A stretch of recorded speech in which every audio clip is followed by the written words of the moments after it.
Hey guys, thanks for tuning in. This is Optibotimus coming at you with another video review. And on today's episode, we're going to be taking a look at the Marvel Legends Wolverine, part of the 2016 X-Men wave featuring the Juggernaut Build-A-Figure. For the package, you got this very nice open window that allows you to see the figure, his extra pair of hands, and then obviously his Build-A-Figure part, which is none other than Juggernaut's head. And then on the back of the box, you got all the figures that are currently in this wave, and then at the top, it says that virtually indestructible and always ready for a fight, Wolverine's specialty is sending bad guys running. But for the packaging on this guy, that's about it. So without further ado, let's get him out here and see how cool he actually is. And as you can tell here, Wolverine sports a little bit more of that classic 80s look that he had. It's not necessarily the look that I really like. I kind of prefer more the 90s look with that bright yellow and blue. But this does have a very classic and very cool look still nonetheless. Now for his accessories, as you can see, he comes with the head of Juggernaut for his Build-A-Figure piece. And again, we'll take a look at all of these and combine them in a separate upcoming Juggernaut video itself. And then in addition to the two hands that currently are on him, which obviously feature the claws extended, he comes with a pair of fists that don't have the claws attached, which is actually really very nice. Obviously, he didn't always have them extended. So these are two nice additions to the figure that kind of help replicate, that ability of Wolverine, and also gives him a different display option.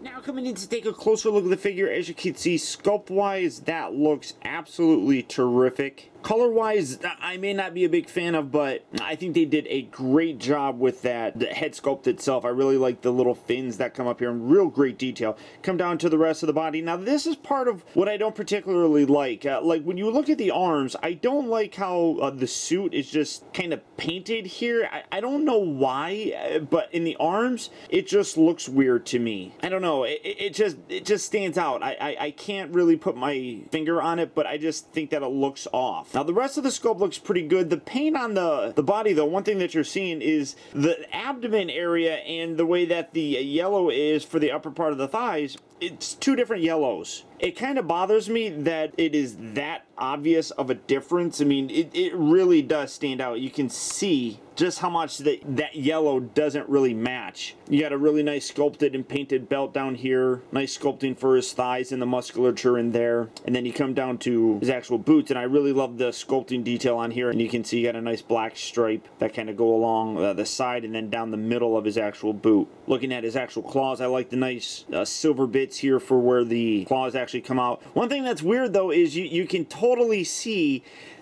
like that's not where they're coming out from. I mean, like, especially on this one. So that's kind of strange, but you can see just the simple gray plastic for his claws. But then again, if you wanted to swap those out, you got the extra hands that all you do is you just pull it out, just pegs in there, and then you can take that and you can put that in, and you can have, like I said, a different look for Wolverine. Which, honestly, I mean, who's going to display him without his claws out? I mean, come on, that's just a little bit silly. But overall, nice paint detail on it. I just think that the paint itself really doesn't match all that well. And then the way that it's done here with the gloves and then the shoulder area, it just looks a little off, I think. Then height-wise, as you can see, as he should be, he's a little bit smaller than the rest of the figures, coming at a little bit less than 6 inches.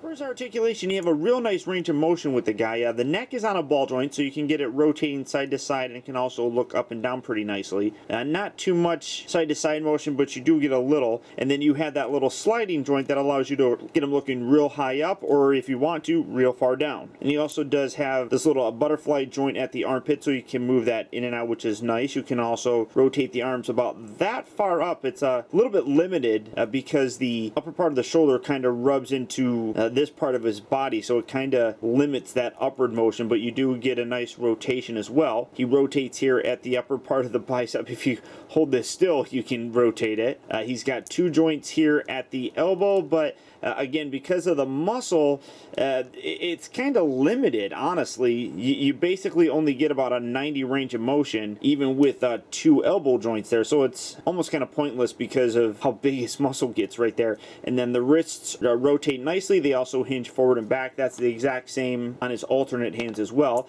He does have a nice ratcheted diaphragm joint right here. He can rotate at the waist. The hips move forward, they move back, they move in and out, they rotate at the upper part of the thigh. He's got 2 joints here at the knee, which does get a nice range of motion, far better than his actual elbows do. And then the ankles move forward, they move back, and then they also have the little rocker so you can get some real wide poses with the guy, something like that.